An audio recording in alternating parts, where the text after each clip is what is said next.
I read Teach Like Your Hair's on Fire by Rafe Teach. Throughout this book, he shares with us some of the lessons that he learned throughout his career, and he also gives us some of his resources that he used so we're able to make our classrooms better in the future. He starts off the book talking like he does on the first day of class. He goes over 6 rules of moral development that he wants his students to learn to not only be better students, but to also be better people in the world. And I'm going to go over the levels with you because I think they're kind of awesome. Level 1 is I don't want to get in trouble, and it talks about how starting out most students are trained level 1 thinkers and how this level is based on fear and it really doesn't do much for the classroom. Level 2 is I want a reward, and it talks about how teachers use rewards as behavior modifications type things in their classroom. There's pros and cons to rewards, like he talked about in the book. It makes sure that behaviors that are considered good are repeated, and it also shows that behaviors that are not approved, there's a punishment. But sometimes it gets away from the point of learning about what you need to, and students they just do the assignment to get the reward, and they don't really get much out of it. Level 3 is I want to please someone, and we need to teach our students that they need to do things for themselves, to be proud of themselves, not just because we want them to. Level 4 is I want to follow the rules, and level 5 is I am considerate of other people. He talks about how level 5 is rare for both children and adults, and he used To Kill a Mockingbird as a type of foundation for this, and he even uses a quote from the book, and it says, you will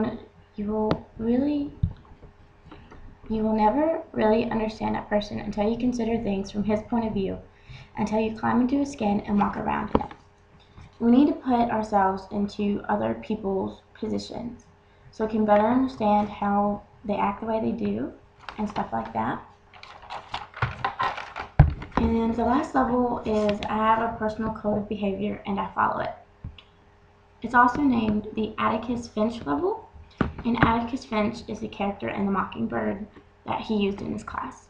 And the reason that it's so hard to teach is because personal code comes within a person, and each person's personal code varies and is different.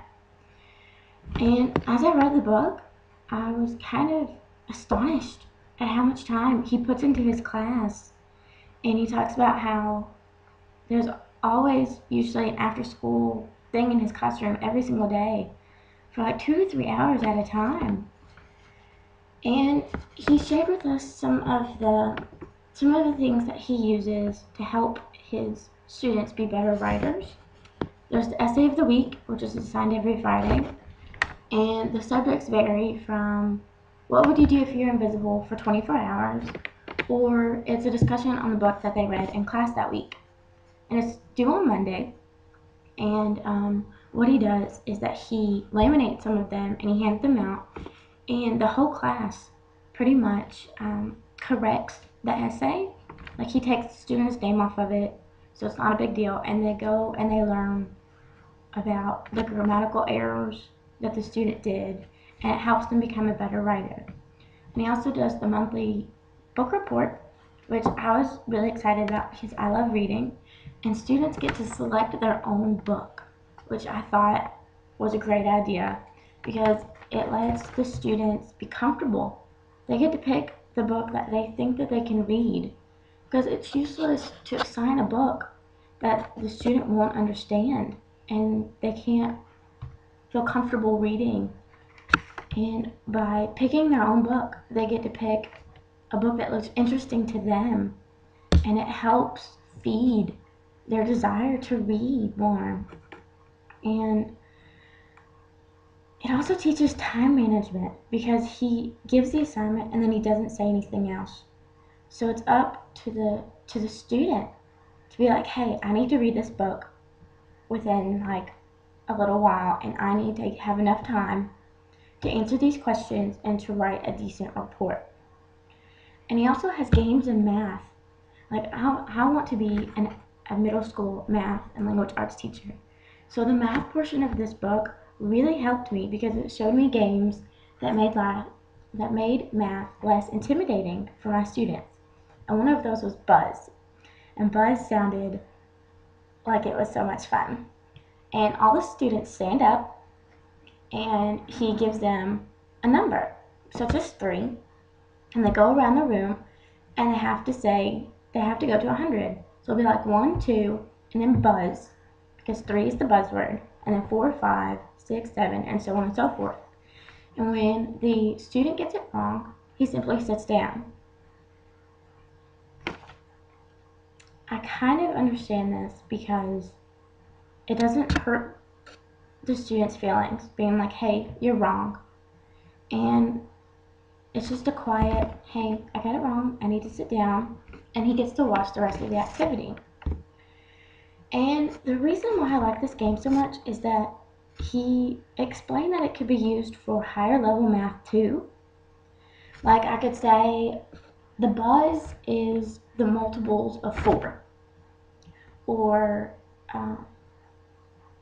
the buzzword can't add up to 9. And this makes the students have to pay attention to the activity because they don't want to sit down and be excluded from it. And it also kind of helps their ability to do math in their head too. And the book, when he wrote it, it wasn't all about him. Like, he talked about one of his colleagues and how he did something really great for his class. And he also gave us websites that he got his information from so we could use it in our classrooms too. When I first bought this book, I was kind of like, it doesn't look too great. But once I started reading it, I really couldn't put it down. Like, this book has such personality in it, and you can actually like hear him using his sarcastic remarks. And it actually has its own personality, which I thought was really great. So I highly recommend it, and I wrote down a few notes, so hopefully I can keep up with it, and I can use it in the years to come in my classroom, because I don't want my classroom to be based on fear. I don't want my students to do activities just so they can pass. I want my students to learn. And this book really gave me a lot of great ideas that I can use in my classroom. And I hope if you read it, you can get some really great ideas from it too.